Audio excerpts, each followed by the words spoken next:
This is episode 99 of the Why Not Me podcast, the fallow period. I'm your host, Anita Bremer. In this podcast, I help spiritual moms heal to feel whole and be successful. Because when you heal yourself, you heal generations. All right, the time has come. This is the last podcast episode that I'm going to remind you to enter my giveaway because this is the 99th episode. You have until tomorrow, October 18th, to enter the 100th episode podcast giveaway. And then I'm going to air the 100th episode on the 20th. So later this week.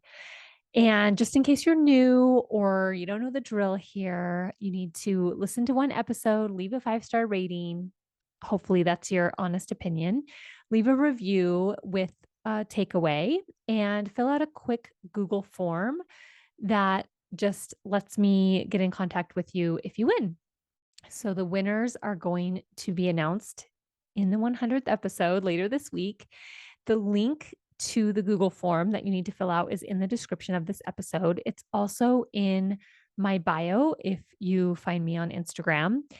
And what's the prize? The prize is my favorite technology, which is Apple AirPods. I feel like that's super appropriate for somebody who is listening to a podcast episode.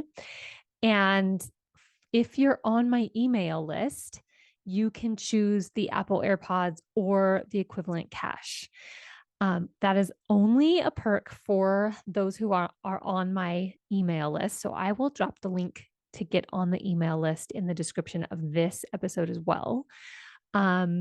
But yeah, one more day. We've gotten there, right? I think I started announcing this giveaway a little too soon, but that's okay. Live and learn. Thank you so much for spreading the word about my podcast. I really, truly appreciate it. I really appreciate you listening. I appreciate when people reach out, when you spontaneously leave reviews or talk to me. I've had people reach out to me on Instagram through my website. So I work best when I'm responding to other people's needs. So I really, really appreciate that. Okay, this week I want to continue a bit with the gardening analogy, at least as a starting point. In last week's episode, we talked about trying to plant seeds when we haven't fully cleared the ground yet. And as I continued to think about this analogy, I realized that I was kind of overlooking something, which is that when we think about planting and gardening, we focus on planting the seeds, nurturing the little sprouts and the plants as they grow, and then harvesting the fruit. But there's an entire season after planting and harvesting seasons. And I am going to call it, for the purposes of this episode, the fallow period. I find it interesting that things come together, they come across my radar all kind of roughly at the same time. And so I've had several different resources and I guess points of inspiration that have come together in the last couple of weeks to help me think about this and why we need a fallow period. Basically, what I want you to take from this episode is that we need a fallow period. We need inactivity, a pause, a rest, a productive rest to be specific. And considering that, so in addition, I want you to consider that the actions of the gospel are actually invitations to pause or rest instead of another thing to do. I've talked a little bit about this in previous episodes about, doing versus being. And I just want to kind of reinforce this from a different angle today. So I want to start by saying that I'm going to quote heavily from a book that I'm in the middle of reading, which is called The Power of Stillness, Mindful Living for Latter-day Saints. It is co-authored by 4 different people: Jacob Z. Hess, Carrie L. Scarda, Kyle D. Anderson, and Ty R. Mansfield. So I actually was recommended a book called Original Grace by Adam Miller. And I went to Deseret Book to pick up that book in particular. I don't go to Deseret Book very often, even though it's only like 5 minutes from my house.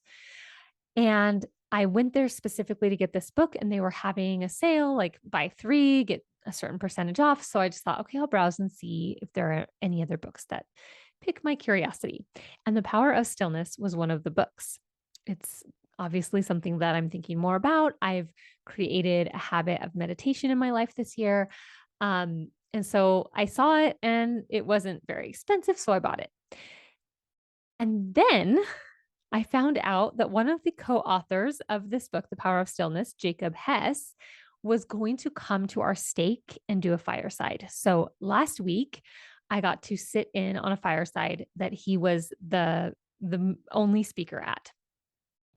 And so after that fireside, when they introduced him and they mentioned several of his writings, and they mentioned this book, The Power of Stillness. And I went, I think I have that book on my shelf. I didn't actually intentionally, go out and get it, but I had already gotten it. And so then I picked it up and I started reading it. And so I kind of think of that as sort of a little tender mercy, a little nudge from the divine of like, read this book. And I'm not even very far into it, and I am loving it so much. So I do recommend it. And I'm going to quote a lot from the book, and I think you'll see why I recommend it. So the first thing I want to talk about here is that our world, the environment we live in, is a depression and anxiety inducing environment. So I want you to think about times throughout history. First, let's go to, say, any time before the Industrial Revolution. Like you can just pick a time, 1500s, 1600s, before steam powered locomotives, before electricity, right? Think about the way people lived before the Industrial Revolution. People were bound by the rhythms of nature, right? By when it was light and dark out, by the seasons, right? Now, go forward even to around 1900. Electricity was becoming mainstream. The telegraph was in full use, but although the telephone had been invented, it wasn't yet widely used. And people still spent the majority of their lives outside, moving their bodies out of necessity. People spent the majority of their lives oriented to the seasons, right? Winter, spring, summer, fall. The growing season, right? Bringing it back to the whole garden thing. We were always oriented to how and when we could get food. I'm going to quote, I was looking up in preparation for this episode, like when was the telephone more widely used? And I found this on the Googles. Quote, in 1914, at the start of World War I, there were 10 people for every working telephone in the US. By the end of World War II in 1945, there were 5 people for every working telephone. The technology passed a key milestone in 1998. That's the year I graduated from high school, when there was 1 phone for every man, woman, and child in the US. Oh, that like blew my mind, right? So the telephone was actually invented in like the late 1800s. And in 1914, 10 people for every 1 working telephone. The little tiny rural town that I grew up in, I remember when I first moved there, I was 6 years old. And probably for a few years after that, that when my grandmother would make a phone call, the line was shared by her neighbors. So this is like in the mid 1980s in a tiny rural town in Washington state, that they all had their own telephones. And I think they all even had their own phone numbers. But for outgoing calls, sometimes you would pick up the call and you would hear a neighbor talking. Right. So that's just kind of mind blowing the way technology has advanced so much. Right. And the point I want to make is that in recent years, right, within very, very much within a lifetime, we have gone from being a more, spending more time outdoors and less time connected to technology and the demands of life. Because when you left work, you couldn't bring it home with you, right? to now always being connected and always feeling like a pressure to perform and produce. Another quote that I found, it's actually a quote from the Power of Stillness book, but it's them quoting somebody else. So it's quote, Harvard political scientist Robert Putnam found that since 1965, Americans have gained approximately 6 hours a week in added leisure time due to technological advances, with almost, quote, almost all 6 of those hours going to watching TV, unquote. And that was before Facebook, Instagram, and Angry Birds, close quote, right? So think about just the exponential curve that technology has changed our world. Another quote from the book is, quote, as depression research Stephen Ilardi notes, I think that's supposed to say, as depression researcher Stephen Ilardi notes, the human body was never designed for the poorly nourished, sedentary, indoor, sleep deprived, socially isolated, frenzied pace of the 21st century. Okay. So that's the environment that we're living in now. It's like prime for depression and anxiety.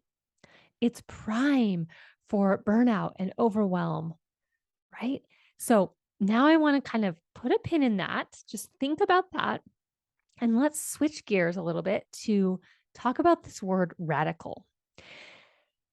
Normally, we think of the word radical in terms of someone or something that is just drastically different than the rest of the world. But recently, and I cannot remember where I heard this, I tried to do a Google search to find it. I don't know who to give credit for, but I did find in one of the online dictionaries a similar definition. I want you to think about radical as being defined as arising from or going to the root source. And just for a second, if you think about math, a radical is expressed as the root of another sum. Okay. So, really, to be radical is to return to the root or the source, which just makes me think of Christ, right? Christ was considered radical in his time. He was preaching vastly different ideas than everyone else. But perhaps he was simply going back to the root or the source, the original intention, right? Speaking of roots, the Power of Stillness quotes, interestingly, the root of the Chinese character for busy point to some of the deeper effects of an over hectic way of life, namely the death or loss of the heart. Could we be losing the heart of our spiritual practices in large part through the exhaustion and frenetic pace of our modern lives? Close quote. And then in contrast, because they talk about this idea of mindfulness in the Power of Stillness, quote, the character for mindfulness, the Chinese character for mindfulness, is a combination of two separate characters for now and heart, which when combined suggest bringing the heart into the present or the act of experiencing the present moment with your heart, close quote. So if you've been listening to the podcast, you know that I love this idea of being present. I have a small group in which I am helping other coaches learn how to be present in their coaching. And the more I think about it, and I've really tried to like prove myself wrong in order to kind of figure out like, am I missing something? Is there something more to this? Is it not just this simple? I think that being present is kind of one of the main points of life, to be present to whatever is. And I think that's how we truly learn and grow. So we usually think of this mindfulness as a Buddhist tradition, but one of the kind of main points of this book, The Power of Stillness, is that, and I'm just going to quote them because they say it way more directly and better than I could say it. Quote, invitations to mindfulness are already inherent within the restored gospel, since Christ's teaching and relationships powerfully model stillness, pondering, reverence, full presence and wakeful openness to revelatory insights, of course, it should be no surprise that these mindful skills and traits are also embedded in his restored church. Thomas Merton once described meditation not as a newfangled innovation, let alone the grafting onto Christianity of an Eastern practice, but rather as something that had originally been at the very center of Christian practice and had become lost. Close quote. Talk about radical, right? So we're talking about mindfulness and presence and this like fallow period. That's sort of how I'm thinking about it in terms of this analogy of the garden. We're talking about it in terms of like going back to the root, being radical. Right now, think about all the opportunities to stop in our gospel, right? So here's one of the points, not just that we need a fallow period, but also when we think about the doing of the gospel in terms of being more tasks to check off my list, it defeats the entire purpose of everything we are asked to do or be in our gospel worship. So, in The Power of Stillness, think about, quote, all the opportunities to stop: the Sabbath, personal prayer and scripture study, family meals, family prayer and scriptures, date night, family home evening, sacrament, the temple, and on, close quote. So here's what I really want you to hear today. And I'm going to use another quote. I told you I was going to quote very heavily. Rather than a divinely prompted pause in our stream of doing many other things, however, these sacred practices often still remain just one more thing to do. What would happen to us emotionally and spiritually if we approach these spiritual practices, each of them, as intentional moments of respite and sanctuary? Close quote. Right? Didn't they say that so well? Instead of all the to-do list of the gospel, what if we took it as an invitation to pause, to be still, to rest, right? Intentional moments of sanctuary. What if we leaned into the idea instead of away from the idea that we need fallow periods? Okay, so that's really what I want you to hear today. And that's what I've been thinking about so much. And I've been allowing myself to rest more fully. But I was just thinking as I was writing this podcast episode, like, why don't we do this? First of all, I want to bring it back to our environment, right? That the environment kind of pushes us along in this wave, this current of hurry, frenzy, rush, go, go, go. So I think it's just so easy to go along with that current. But second of all, I don't think it's in line with our egos.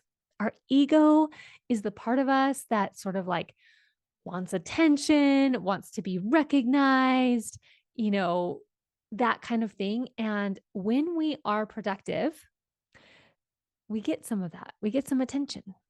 And so I think it's like more in line with the natural man to be productive and to rush and to go. And when we push back on that and we have these moments of stillness, quiet, right? Just being, that's more in line with our spiritual selves. And it's just so much easier to go with our natural man in this instance. I mean, I think most of the time it is. And number 3, which is kind of the big one that I've been thinking about, I don't think we actually know how to slow down, to fully rest, and to create space in our lives. We don't know. As I work with my clients, I'm realizing we don't actually know how to allow someone to truly support us. I even use this example in my coaching calls. Whatever chair you're sitting in. So I know you're listening to a podcast, you might not be sitting, but you're either standing, sitting, or lying down. And All three of those require your body to touch something at some point. So if you're standing, you're touching the ground, the floor with your feet. If you're sitting, you're touching a chair with your bottom and your back, perhaps. And if you're lying down, you're touching the couch or the bed with your back and your legs, like basically your whole body, right? Now, I just want you to think about like whatever it is, can you kind of make yourself a little bit heavier? Like lean a little more into the ground, into the chair, into the couch, into the bed. Can you let yourself relax into that inanimate object, whatever it is, your bed, your chair, your couch, your floor, and let it support you? Did you actually feel some muscles relaxing when I said that? Right? And this is what I normally think of is this like idea of a toddler that falls asleep in their mom's or dad's arms. They're just like a limp noodle, right? They're just like, okay, dad, you got me. And they're just conked out, right? But I think we have come to this point where, and I know this is true for myself, so I'm guessing it's true for many of you, where we're actually kind of tensed up, where we're tight, so that we are kind of less of a burden on other people and things. Like we kind of sit tight in our seat because I mean it's just a subconscious thing and a habit that we've created, but we don't want to allow our chair to fully support us, right? So just using that simple analogy, that simple example, I don't think that we really know how to rest. We don't know how to allow ourselves to go fallow for a period of time. And something that I'm learning in my trauma certification is that just because you're asleep doesn't mean it's productive rest. If your nervous system is revved way up, you could be asleep and still totally activated. So the point here is that we have to learn to feel what it feels like in our internal felt sense to be held, to be supported in order to get a full productive rest. Right. And we have to build practices into our lives that give us that productive rest. This reading about this, I've found this very compelling, this book, The Power of Stillness. The idea that it's not like an Eastern medicine, like woo-woo kind of thing. This is in our scriptures. We read about how Christ went away to be by himself, right? I mean, he's such a good example. He went away to be by himself. The scriptures talk about going into your closet or going out into your fields, right? Christ went into the garden. Christ went away to the mountaintop, right? These are all symbolisms of places where the pressures of life, other people aren't there with us, where we can be alone, right? And I would kind of encourage you to think about alone with God, right? Because God is the source of all power.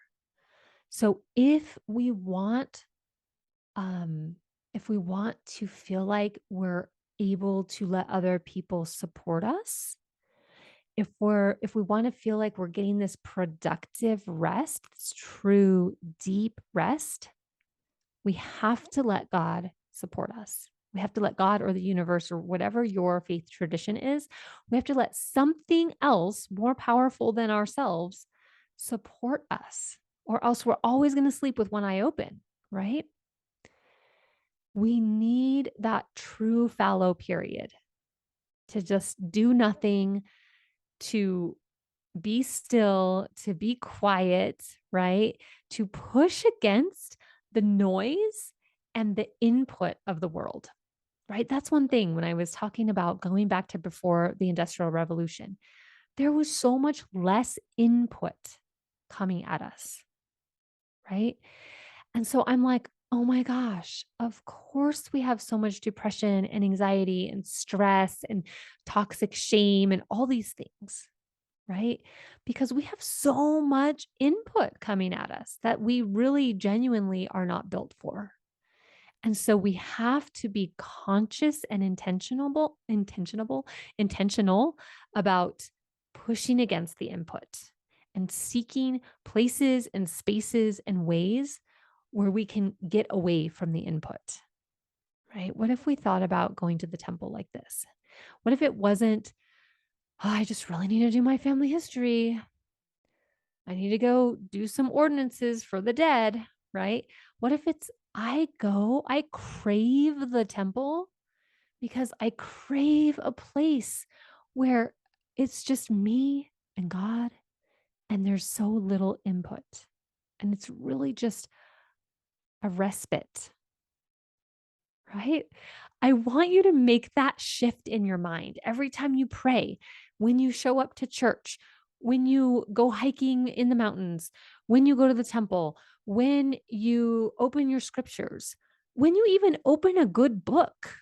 I want you to think of it more in terms of like, this is less a to do list item of something that's going to make me better and more of a, this is a pause in my life. This is a support. This is a resource. I'm going to talk more about this in future episodes, but this is just the seed that I want to plant in your mind and in your heart right now. I hope that you have some ground, some clear ground to plant the seed.